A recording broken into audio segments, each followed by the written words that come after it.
Black person with Tourette's here, and I need y'all to listen. The rampant misinformation being spread about Tourette's and other tic disorders is entirely unacceptable and dangerous. It's gotten to the point where I've seen folks threaten to commit violent hate crimes against folks who have coprolalia, which is a subtype of tics that involve curse words, slurs, or other language considered to be inappropriate. To start, tics are not in any way voluntary. A significant portion of Touretters and tickers in general cannot even suppress tics at all. And amongst those who can suppress tics, it can typically only be done for a very short period of time. In one study, 65% of Touretters were only able to suppress their tics for less than 10 minutes. Additionally, when we do suppress our tics, it often leads us to tic more intensely once they inevitably come out. This increases our chances of injuring ourselves or others as a result of our tics.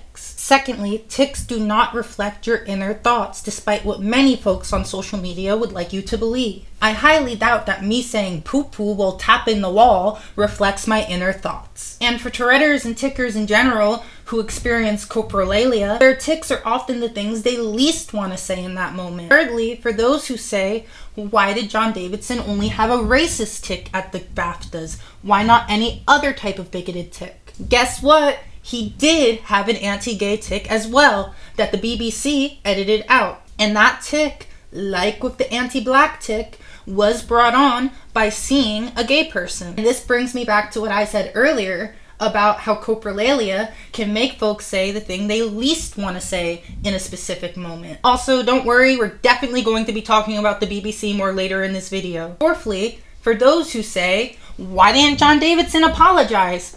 Guess what?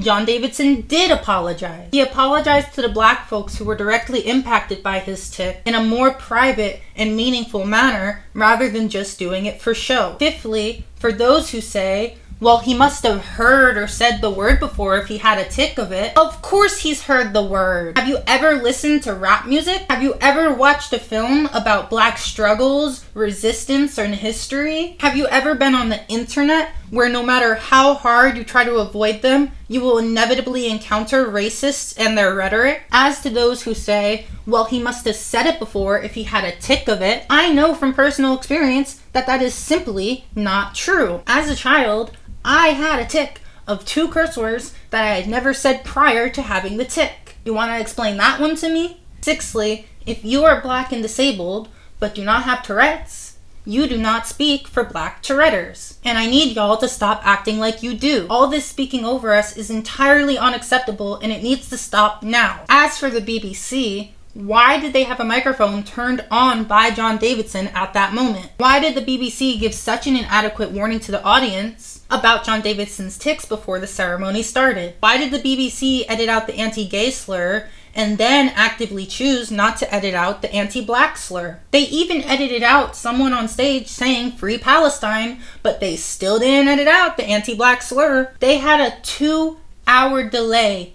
There is zero excuses for this. More than anyone else or any organization involved in this situation, the BBC needs to apologize the most. Their failure was not only harmful, it was deliberate. At the end of the day, I as a black person myself understand the trauma responses and discomfort many black folks have with this situation. Even I recoiled at hearing a white man say that anti-black slur, despite knowing it was a tic and entirely involuntary. I do believe this warrants a level of understanding when we discuss this, but it does not in any way excuse the rampant ableism, and it has to stop now. Thank you so much for watching. Follow me on Twitter at IsabellaScar2. Follow me on Instagram at IsabellaScarlet_. Follow me on Blue Sky, Isabella Scarlet. Follow me on Threads, IsabellaScarlet_. And follow me on Tumblr, IsabellaScarlet1. Bye!